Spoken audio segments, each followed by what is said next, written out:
The world for Elias Thorne was a dull roar.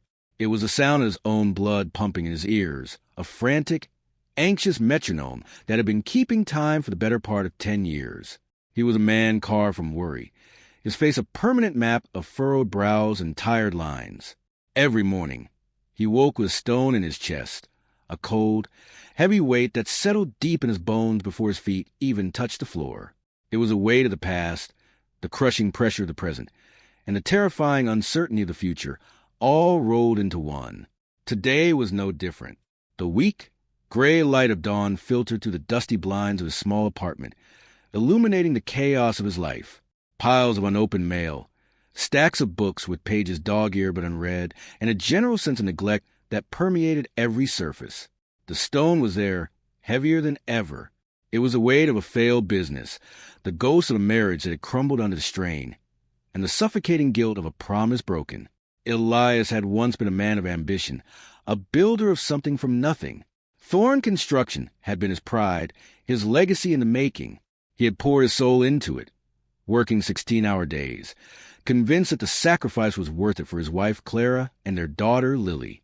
He was building them a future, a grand house, a life of security, a testament to his love. But ambition, when it is not tempered with faith or wisdom, is a hungry and jealous god. It devours everything in its path. Elias had stopped seeing his family. He stopped seeing Clara's tearful pleas for him to come home. Stopped seeing Lily's drawings of family holding hands as she would slide under his office door. He saw only blueprints, profit margins, and deadlines. The crash was inevitable. A disastrous investment. A partner who embezzled funds. A market that turned vicious. It all collapsed in a matter of months. The business was gone. The grand house was sold to pay off debts. And in the aftermath, he had lost what mattered most. Clara, exhausted by his emotional absence and financial ruin, had taken Lily and moved back to her parents' home in a different state. The divorce papers had been a formality, a signature on the death certificate of their love. But the true crime, the one that haunted him most, was the night Lily had called him, crying. She was 10 years old, and she had drawn a picture of a rocket ship, a Thorne rocket, she called it. She had whispered over the phone, her voice small and scared. "Daddy, if I draw a rocket ship, will you fly me to the moon so we can be a family again?" He had been in the middle of a desperate meeting with a bank, trying to secure a loan that was already denied. He had been frazzled, irritable.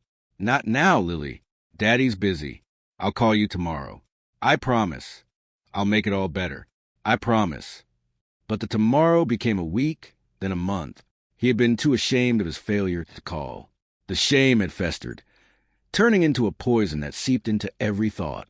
He had broken a promise to his child. He had failed to protect his family. He had placed his god of ambition before his own flesh and blood. That was the heaviest stone in his chest. It was the burden of a promise broken, the weight of a little girl's tears that he could still hear on the wind. Elias lived a life of quiet desperation. He took a menial job in a warehouse, stacking boxes. It was a penance. The pay was meager, enough for the bare essentials of this sparse existence. He had no friends, no social life. He was a ghost haunting his own life, a man trying to outrun a shadow he could never escape. He had heard people talk about giving your burdens to God.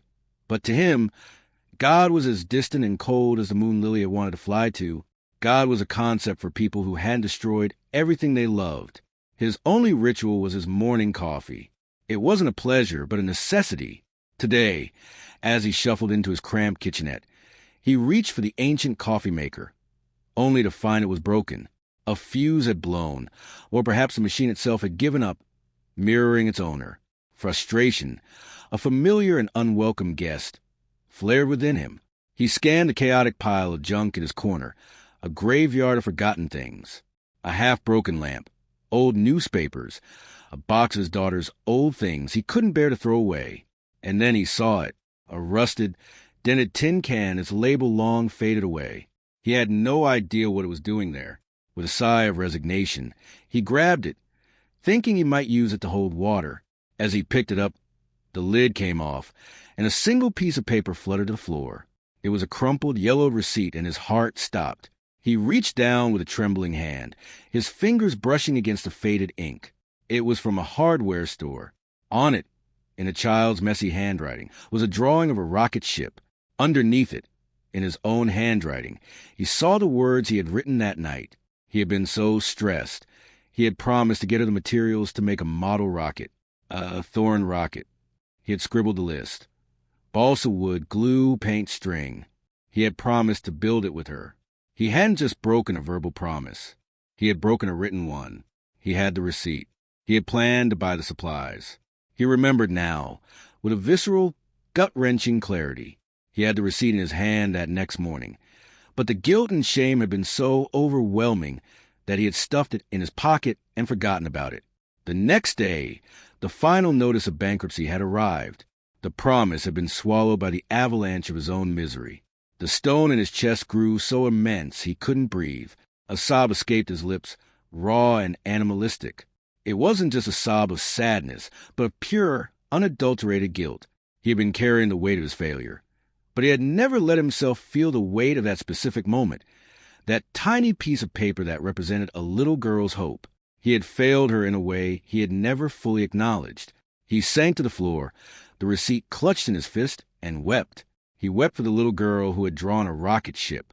He wept for the man he had become, a hollow shell consumed by a burden he was never meant to carry alone. He wept until there were no more tears left, until his body was racked with dry, heaving sobs.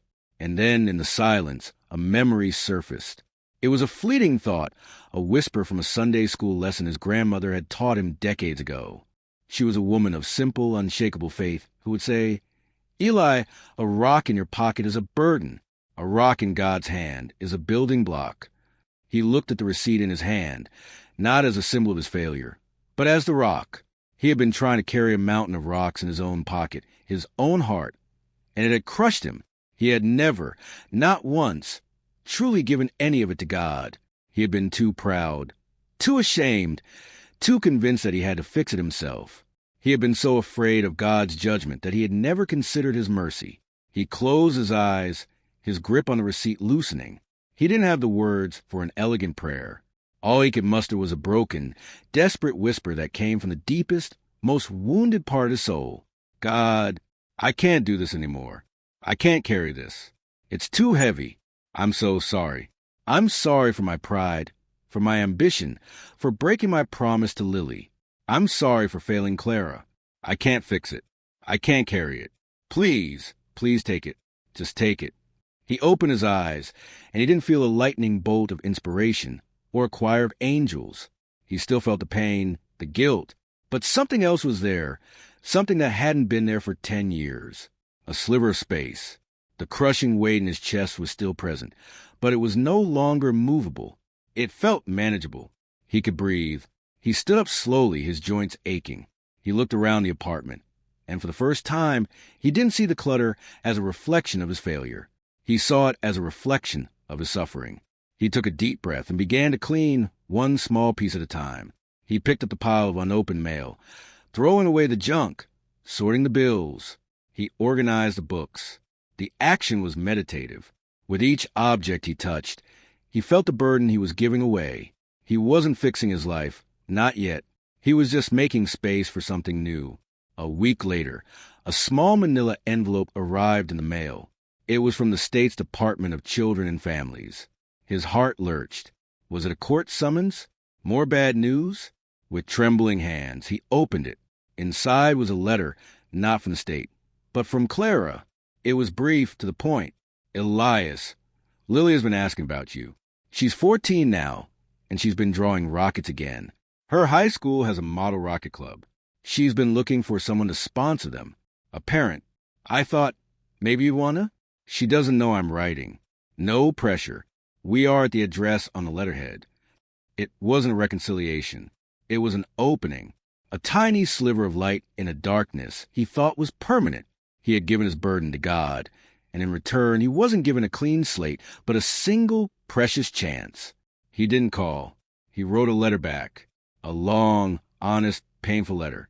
He poured out his heart, confessing everything. The guilt, the shame, the broken promise, the receipt he had found. He didn't make excuses.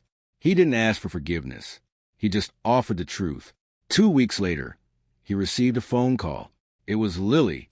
Her voice was older, but still had that familiar, soft quality. "Dad," she said. "I'm here, Lily. I'm so sorry." There was a long silence, and then, "I still have a receipt, Dad. Mom found it in your old coat pocket and gave it to me. I've kept it all these years. It was the only promise you ever wrote down." The words were a blade, but also a bandage. The burden he had given to God was being returned to him, but it was transformed. It was no longer a weight of crushing guilt, but a call to action. "I want to build that rocket," he said, his voice cracking. "I want to build a whole fleet of them. I want to help you and your club. I want to be your dad again." It took time. It took patience. He flew out to see her.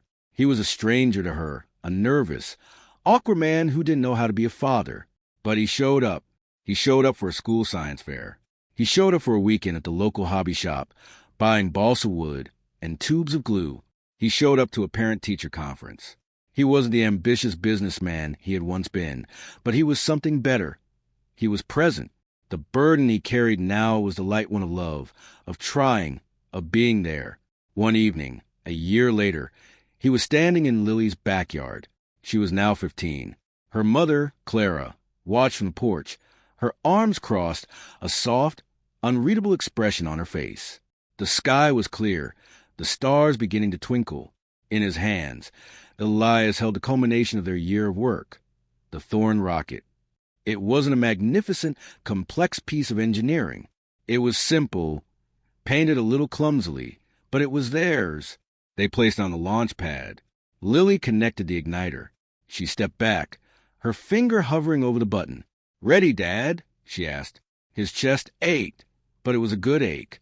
It was the ache of hope. He looked at the rocket, a symbol of a broken promise finally being fulfilled, and his mind flashed back to that morning, kneeling on the floor of his miserable apartment, clutching that rusted can. He had given his burden to God, every piece of it, the failure, the guilt, the shame, all of it. He had given it away, and in its place, he had received something far more precious, an open heart, a second chance, and the opportunity to build a new life out of the rubble of the old one. He wasn't a perfect man, but he was a man who was learning to trust. He was learning that you don't have to be fixed to be loved. You just have to be willing. He looked at Lily and at Clara, who, he noticed, had a small, hopeful smile on her face. "Yes, Lily," he said, his voice thick with emotion. "I'm ready." She pressed a button. The rocket shot into the sky, a trail of fire and smoke, soaring up into the infinite, dark blue expanse. It was just a toy. It was just a rocket. But for Elias, it was the sound of a stone falling away. It was the sound of a promise kept. It was the sound of his burdens, every single one of them, finally being given up to the heavens and transformed into a beautiful, fleeting light. As the rocket disappeared into the night sky, he knew his journey was just beginning. But for the first time in over a decade, he wasn't walking alone, and he knew, with a certainty that settled deep in his bones, that the only way to truly bear a burden was to let it go,